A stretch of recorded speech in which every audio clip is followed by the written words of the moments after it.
Our question is, the 75 kg climber in the figure 9 below is supported in the chimney by the friction force at Z on his shoes and back.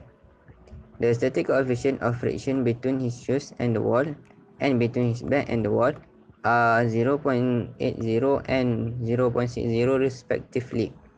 With the aid of free body diagram, determine the minimum normal force he must exert. Assume that the walls are vertical and that friction force are both at a maximum. Ignore his grip on the rope. So that means there are no tension in the rope, or the tension in the rope is 0. Okay, so before we going to calculate normal force and calculate the force that exert from the person, we have to demonstrate the situation.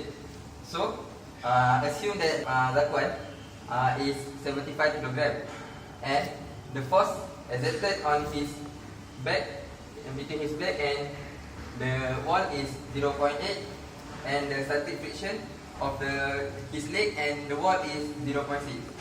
So what we are going to do is we are going to calculate the normal force, which is perpendicular to the surface, which is this normal force, and the normal force here, to calculate what the force exerted from his.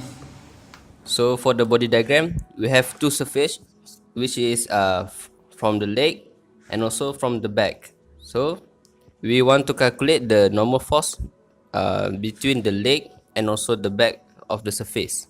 So we have normal force 1 and also normal force 2, and we have the mass of the man, which is mg, and also we have the friction from the back and also the friction from the leg. So we look at the x and y component. First, we have normal force 1 and also normal force 2.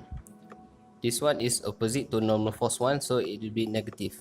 And for y component, we have friction S1, which is from the back, and also friction S2, which is from the leg. And also we have the mass of the man, which is negative mg, because it is opposite from the gravity. Okay, to solve this, you have to take from the x component, which is this one. F total of F equals to N1 minus N2 equals to 0. We move the N2 into here, and then we equal to N1 equals to N2. So from Y component, we have to equate this one, F1 plus F2 minus Mg equals to 0. And then we move the Mg to the right side, and then it be equals to like this. And then we use this equation to substitute these two, and then this one, Mg. Okay, so and then we factorize the n, which is the normal force. So n in bracket mu1 plus mu2 equal to mg. So n, we bring the mu to the right side, and we get normal force equal to mg over mu1 plus mu2. So normal force equal to, we substitute the value. So m is 75, gravity is 9.8, and the mu1 plus mu2 is 0.8 plus 0.6. So after all, we get the normal force is 525 Newton. So that's all for us.